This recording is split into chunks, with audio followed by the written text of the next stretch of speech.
বিশেষ করে আমার তরুণ সমাজের ভাইয়েরা বোধহয় গানের জন্য অগ্রিম হয়ে রয়েছেন। যদি আপনারা কথা না শুনতে চান, আমি কথা বলবো না, অসুবিধা নেই। আমি কি কথা বলবো?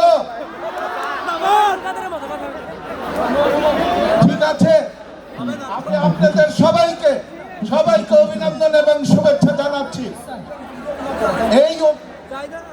এই কনসার্ট অর্থাৎ বানিয়াচুরি স্কুল এবং হাই স্কুলের ৮০তম প্রতিষ্ঠা বার্ষিকী উপলক্ষে দিনব্যাপী যে কর্মসূচি হয়েছে, দিনের ক্লান্তিকে ভুলে যাওয়ার জন্য সন্ধ্যাবেলা যে কনসার্টের আয়োজন করা হয়েছে, সবকিছু মিলে সবকিছুর আয়োজক যারা আয়োজন করেছে তাদেরকে এবং এই যারা দূরান্ত থেকে মানিকগঞ্জ জেলা থেকে যারা আজকের এই কনসার্টে শিল্পীদের গান শোনার জন্য এসেছেন, আপনাদের সবাইকে আমার দল বিএনপি, জাতীয়তাবাদী দল বিএনপি এবং আমার ব্যক্তিগত পক্ষ থেকে জানাচ্ছি শুভেচ্ছা এবং অভিনন্দন। আমার সৌভাগ্য আজকে বানিয়াচুরির যে স্কুলের ৮০তম প্রতিষ্ঠা বার্ষিকী উদযাপন উপলক্ষে উপস্থিত হতে পেরেছি।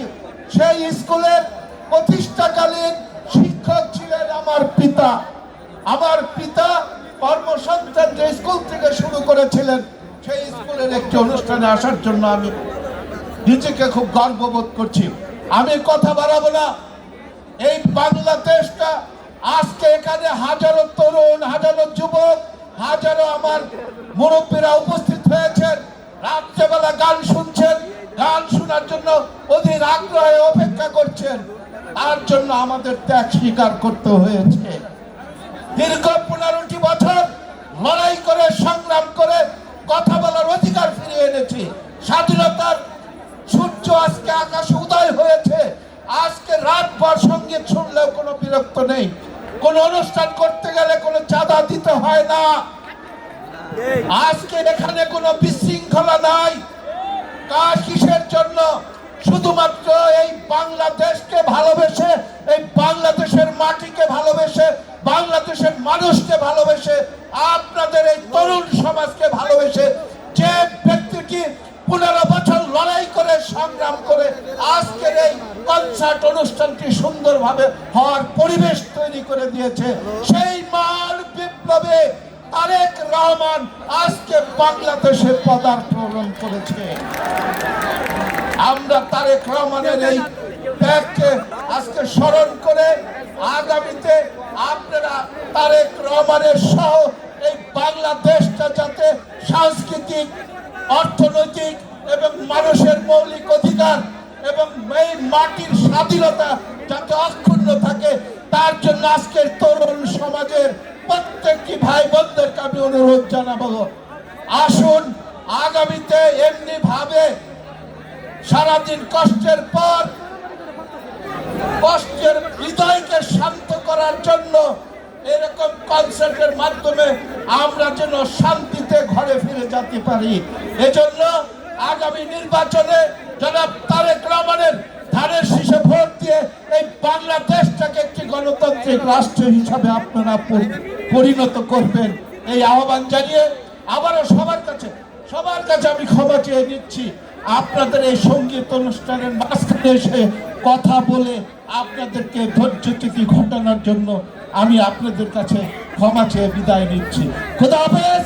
বাংলাদেশ জিন্দাবাদ, বাংলাদেশ জাতীয়তাবাদী দল জিন্দাবাদ, জিন্দাবাদ, জিন্দাবাদ। একটু ওয়েট করতে হবে।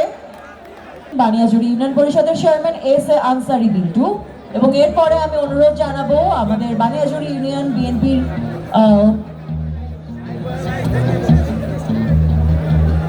এস.এ. আনসারী বিল্টু একই সাথে সাধারণ সম্পাদক বানিয়াচুরি ইউনিয়ন বিএনপিরও দায়িত্ব পালন করছেন, এবং সেই সাথে এই মুহূর্তে আমি হাসিন ভাইকে অনুরোধ জানাবো বানিয়াচুরির আজকের যে ৮০ বছর পূর্তির আয়োজন, সেই পুরো আয়োজনের কমিটির পক্ষ থেকে জিন্না ভাইয়ের হাতে ফুলের শুভেচ্ছা তুলে দেওয়ার জন্য।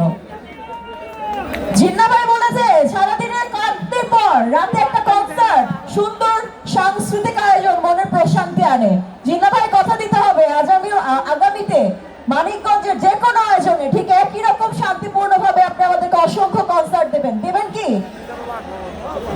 আমি কথা দিয়ে যাচ্ছি, যদি মহান আল্লাহ তাআলা আমাকে আপনাদের পাশে দাঁড়ানোর সুযোগ দেয়, কনসার্টে মানিকগঞ্জ জেলাকে আমি ভরিয়ে দেব। কনসার্টের মাধ্যমে প্রত্যেক তরুণ সমাজের মনে দেশপ্রেম, দেশের জন্য ভালোবাসা জাগিয়ে তোলার প্রচেষ্টা আমি চালাবো। এই কথা আপনাদের আমি দিয়ে যাচ্ছি। জিন্না মামার আগমন, জিন্না মামার আগমন। ধন্যবাদ। অসংখ্য ধন্যবাদ জিন্না ভাইকে, ধন্যবাদ আপনাদের সবাইকে। জিন্না ভাই এরই মধ্য দিয়ে আমাদের আজকের আয়োজনে দর্শক হিসেবে এবার আপনাদের সাথে জয়েন করবেন এবং মঞ্চে আমরা আবারও স্বাগত জানাবো। কিছুক্ষণ আগে